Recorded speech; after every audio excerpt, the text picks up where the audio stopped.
കൽക്കട്ടയിലെ അഥവാ വെസ്റ്റ് ബംഗാളിലെ തന്നെ വളരെ ഫേമസ് ആയിട്ടുള്ള ഒരു പായസമാണ് ഇന്ന് നമ്മൾ കാണാൻ പോകുന്നത്. ഇവിടുത്തെ ഒരു ട്രഡീഷണൽ പായസമാണിത്. ഇവിടെ ഇതിനെ കീർ എന്ന് വിളിക്കും, പായസ് എന്നും പറയും.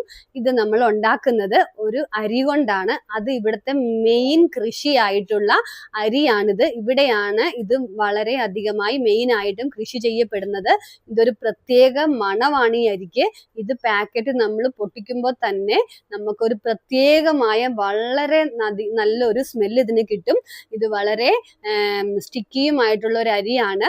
ഇതുകൊണ്ട് ഇവർ ഒരുപാട് വിഭവങ്ങൾ ഇവിടെ ഉണ്ടാക്കാറുണ്ട്. ഇവിടുത്തെ മെയിൻ ഫെസ്റ്റിവലുകളും പൂജകളും പ്രോഗ്രാമുകളും ഒക്കെ വരുമ്പോൾ ഇതുകൊണ്ട് ഇവർ പല വിഭവങ്ങളും ഉണ്ടാക്കാറുണ്ട്. അതുപോലെ തന്നെ ഇവിടുത്തെ ഒരു മെയിൻ ഒരു ഭക്ഷണമാണ് കിച്ചടി എന്ന് പറയുന്നത്. അതും ഈ റൈസ് കൊണ്ടാണ് ഉണ്ടാക്കുന്നത്. ഇത് നമുക്ക് ഒരു 100 ഗ്രാം വേണം. ഒരു 8 സ്പൂണോളം എടുത്തു വെച്ചിട്ടുണ്ട് നമ്മൾ.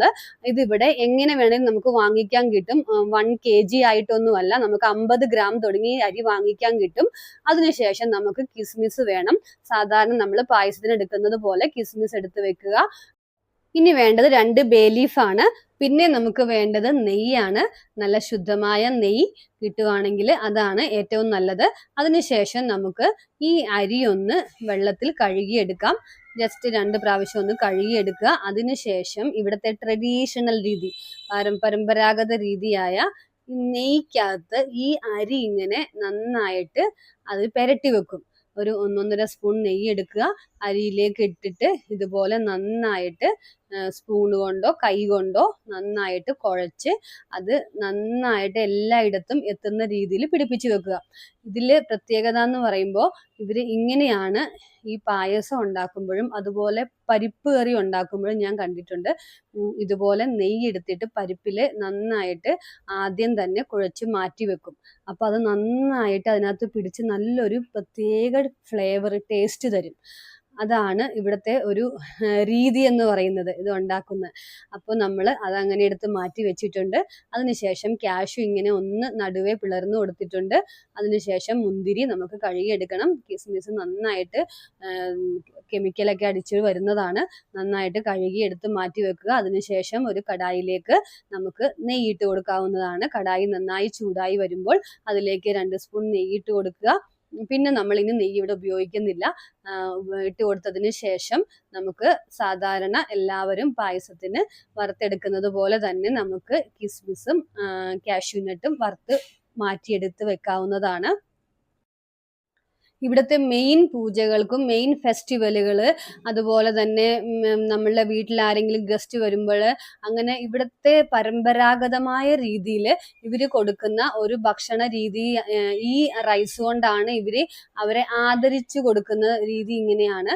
പലപ്പോഴും മെയിൻ ആയിട്ടുള്ള കാര്യങ്ങൾക്ക് ഈ റൈസാണ് അവർ ഉപയോഗിക്കുന്നത്. അതുപോലെ തന്നെ ഇതിന്റെ ഈ പേര് വരാൻ കാരണം തന്നെ ഇതിന്റെ ഹിസ്റ്ററിയിൽ ഞാൻ നോക്കിയപ്പോൾ ഇവിടുത്തെ ഇത് പരമ്പരാഗതമായിട്ടുള്ള വലിയൊരു ഫാമിലിയിൽ അവരവരുടെ ഫാമിലി ദൈവത്തിന് വേണ്ടിയിട്ട് അവർ ഈ റൈസാണ് അർപ്പിച്ചുകൊണ്ടിരുന്നത്, അവരുടെ പ്രയറിന് പൂജയ്ക്കൊക്കെ. അങ്ങനെയാണ് ഗോവിന്ദോ ഭോഗ് റൈസ് എന്നുള്ള പേര് ഇതിന് വന്നത്. അപ്പോൾ നമ്മൾ കിസ്മിസ് എല്ലാം നന്നായിട്ട് ഫ്രൈ ചെയ്ത് മാറ്റി വെച്ചതിന് ശേഷം അതിലേക്ക് ആ റൈസ് ഇട്ട് കൊടുത്തു. റൈസ് അധികം നേരം പിന്നെ എണ്ണയ്ക്കകത്ത് ഫ്രൈ ചെയ്യരുത്, അത് കട്ടിയായി പോകും. ജസ്റ്റ് ഒന്ന് സോട്ട് ചെയ്തതിന് ശേഷം അതിലേക്ക് പാലൊഴിച്ചു കൊടുക്കാം. അല്ലെങ്കിൽ പാലൊഴിച്ചതിന് ശേഷം റൈസ് ഇട്ടാലും മതി. പാലൊഴിച്ചു കൊടുത്തിട്ടുണ്ട്. 2 പാക്കറ്റ് പാൽ നമുക്ക് ആവശ്യമുണ്ട്. നമ്മളിപ്പോൾ ആദ്യം 1 പാക്കറ്റ് ഒഴിച്ചു കൊടുത്തു. ഇനി ആവശ്യം അനുസരിച്ച് നമുക്ക് ഒഴിച്ചു കൊടുക്കാം. അതിനുശേഷം ആ ബേ ലീഫ് നമ്മൾ അതിലേക്ക് ഇട്ട് കൊടുത്തു.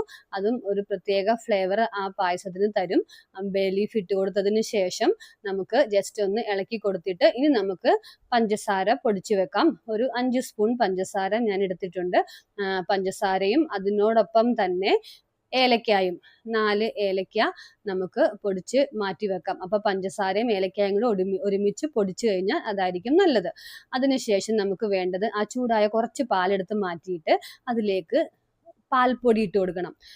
ഇപ്പോൾ ഞാനിവിടെ 20 ഗ്രാമിൻ്റെ പാൽപ്പൊടിയാണ് എടുത്തിട്ടുള്ളത്. 10 ഗ്രാമിൻ്റെ ആണെങ്കിൽ ഒരു 4 പാക്കറ്റ്, 20 ഗ്രാമിൻ്റെ ആയതുകൊണ്ട് 2 പാക്കറ്റ് പാൽപ്പൊടി ഞാൻ നന്നായിട്ട് ഒന്ന് പാലിൽ നന്നായിട്ട് മിക്സ് ചെയ്തതിന് ശേഷം നമുക്ക് ഇതിലേക്ക് ഇട്ട് കൊടുക്കാവുന്നതാണ്.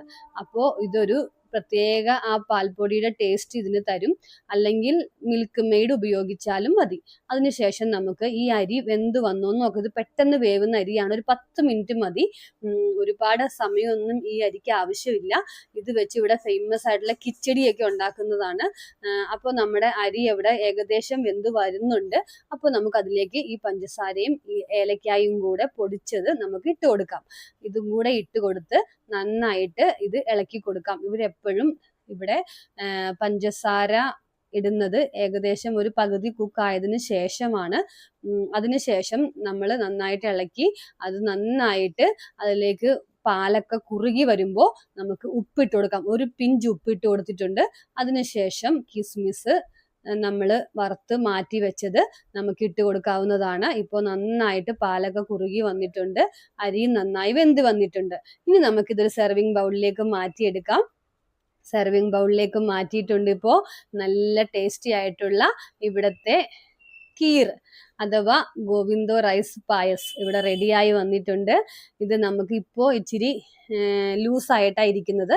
പക്ഷേ ഈ അരി കുറച്ച് സമയം കഴിയുമ്പോൾ നന്നായിട്ട് ടൈറ്റ് ആവാൻ തുടങ്ങും. കുറച്ചും കൂടി ഇത് തിക്കാവും.